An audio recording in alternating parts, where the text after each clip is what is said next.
రాష్ట్రంలో పెరిగిన diesel, gas, విద్యుత్ ఛార్జీల పెంపును నిరసిస్తూ విద్యుత్ సౌదా, సివిల్ సప్లైస్ కార్యాలయం ముట్టడికి రేవంత్ రెడ్డి పిలుపునివ్వడంతో మహేశ్వరం నియోజకవర్గం సీనియర్ కాంగ్రెస్ పార్టీ నాయకుడు దీప భాస్కర్ రెడ్డి ఆధ్వర్యంలో కొత్తపేట్ చౌరస్తా నుండి చైతన్యపురి వరకు భారీ ర్యాలీ చేపట్టారు.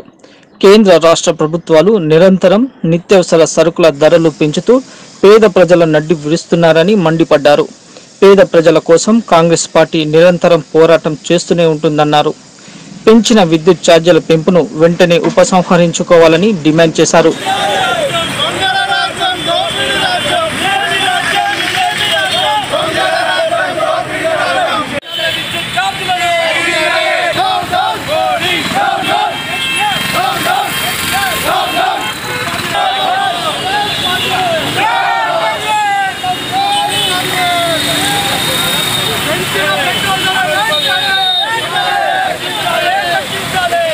కాంగ్రెస్ పార్టీ ఆధ్వర్యంలో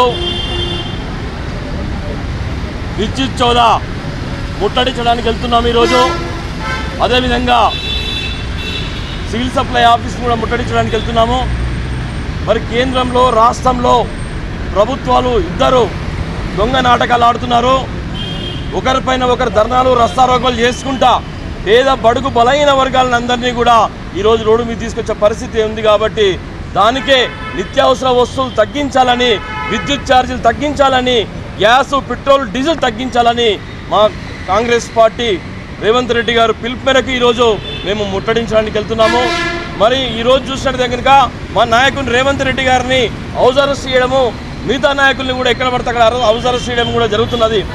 గడిచిన 8 సంవత్సరాల నుంచి చూస్తున్నాం మనం. ఈరోజు పేద బడుగు బడైన వర్గాల యొక్క నడ్డి విరిచే ప్రయత్నంలో ఈ ప్రభుత్వాలు కనబడుతున్నాయి మనకు. ఈరోజు ధరలు చూసినట్టు కనుక ఆకాశానికి అంటుకుంటున్నాయి. ఈరోజు గ్యాస్ కానీ, పెట్రోల్ కానీ, డీజిల్ కానీ గడిచిన 8 సంవత్సరాల నుంచి దాదాపుగా 15 సార్లు ఇప్పటి వరకు పెంచిన ఘనత కేంద్ర ప్రభుత్వం ఉందని చెప్పేసి నేను తెలియజేస్తా ఉన్నాను. అదే మాదిరిగా రాష్ట్రంలో కూడా విద్యుత్ ఛార్జీలు పెంచడం ఒకటి, అది ఎన్నోసార్లు కాంగ్రెస్ పార్టీ పోరాటం చేసినప్పటికీ కూడా ఈ ప్రభుత్వం చోనపడతలేదని చెప్పేసి ఈ ప్రభుత్వాన్ని డిమాండ్ చేస్తూ ఉన్నాము. అక్కడ కేంద్ర ప్రభుత్వాన్ని, ఇక్కడ రాష్ట్ర ప్రభుత్వాన్ని వెంటనే విద్యుత్ ఛార్జీలు తక్కువ చేయాలని చెప్పేసి మేము కాంగ్రెస్ పార్టీకి మేము డిమాండ్ చేస్తూ ఉన్నాము. అదే మోడీ గారి ప్రభుత్వం చూసినట్టు కనుక గ్యాసు, పెట్రోల్, డీజిల్ కూడా తక్కువ చేయాలని చెప్పేసి మేము కాంగ్రెస్ పార్టీ డిమాండ్ చేస్తున్నాము.